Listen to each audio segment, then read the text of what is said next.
आप अपने कार्यों से अपना भाग्य खुद लिखते हैं, जिसे हम कर्म कहते हैं। हमारे द्वारा किया गया कर्म हमेशा दो दिशाओं में चलता है। यदि जीवन में आपने पुण्य कर्मों के बीज बोए हैं तो निश्चित रूप से आपको पुण्य मिलेगा, और यदि आपने अपने जीवन में पाप कर्म के बीज बोए हैं तो आपको उसका दुष्परिणाम भी भुगतना ही पड़ेगा। आपने अपने बड़ों से ये कहते हुए सुना ही होगा कि हमेशा अच्छे कर्म करो, या कर्मों का फल हमें भोगना ही पड़ता है, जैसी करनी वैसी भरनी। तो इसी कर्म से जुड़ी एक छोटी सी कहानी लेकिन बहुत ही प्रेरणादायक है, तो इस कहानी को पूरी सुने, बहुत अच्छी सीख मिलेगी। नमस्ते, मैं हूँ reality of life Sumitra Shri. Video शुरू करने से पहले एक छोटी सी रिक्वेस्ट है। एक वीडियो बनाने में बहुत मेहनत लगती है, तो आप एक लाइक और प्यारा सा कमेंट तो कर ही सकते हैं ना। और अगर मेरे चैनल को आपने सब्सक्राइब किया है तो धन्यवाद, और अगर नहीं किया है तो प्लीज अभी कर लीजिए, और बेल आइकन को भी प्रेस कर दीजिएगा, जिससे न्यू वीडियोस के नोटिफिकेशन आप तक पहुंच सके। एक छोटे से गांव में एक लड़का रहता था जो बहुत ही गरीब परिवार से था। वह अपने स्कूल की पढ़ाई करने के बाद लोगों के घरों में जाकर सामान बेचा करता था, और जब घर घर जाकर सामान बेचने के बाद जो पैसे उसे मिलते थे, उन पैसों से अपने स्कूल की फीस भरता था। ये लड़का हर रोज की तरह एक दिन स्कूल के बाद दोपहर के समय सामान बेचने के लिए घर से निकला। उसे बहुत जोर से भूख लगी थी। फिर उसने तय किया था कि आज जिस घर में भी सामान बेचने के लिए जाऊंगा, वहां से पैसे नहीं, खाना मांग लूंगा। ये लड़का एक घर के पास जाता है और बाहर से ही दरवाजा खटखटाता है। एक लड़की दरवाजा खोलती है और बाहर आती है। इस लड़के ने उस लड़की से पानी मांग लिया। उस लड़की ने देखा कि ये लड़का बहुत ही थका हुआ है।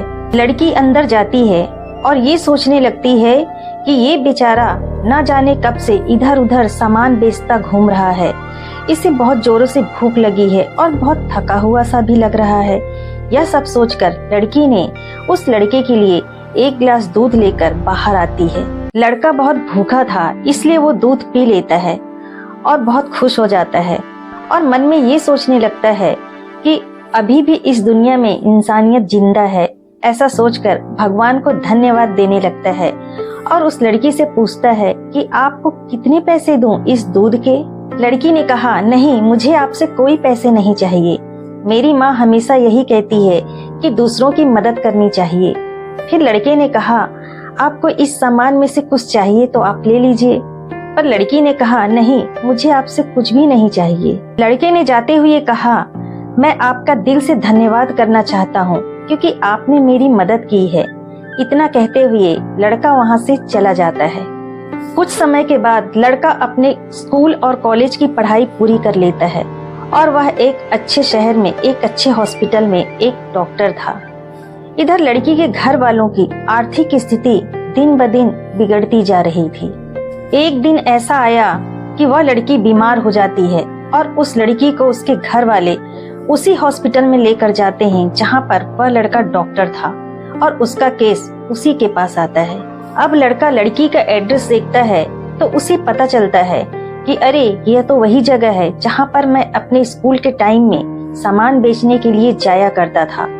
अब वह लड़का उस लड़की को देखता है तो उसे याद आ जाता है कि अरे, यह तो वही लड़की है जिसने मेरी मदद की थी। जब मैं भूखा था तो उसने मुझे पीने के लिए दूध दिया था।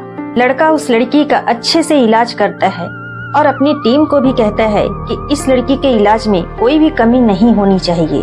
अब बारी थी लड़की की हॉस्पिटल का बिल देने की।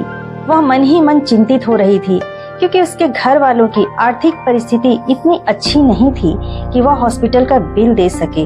लड़की ने जैसे ही अपने हाथ में लिफाफा लिया, उसने देखा कि उसका जितना भी इलाज हुआ था वो सब उसमें लिखा हुआ था, और साथ में एक पर्ची भी थी।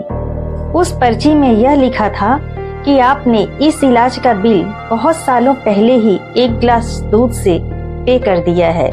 और इतने में ही डॉक्टर सामने आ जाते हैं, और लड़की ने डॉक्टर को पहचान लेती है और कहती है कि आपका बहुत बहुत शुक्रिया।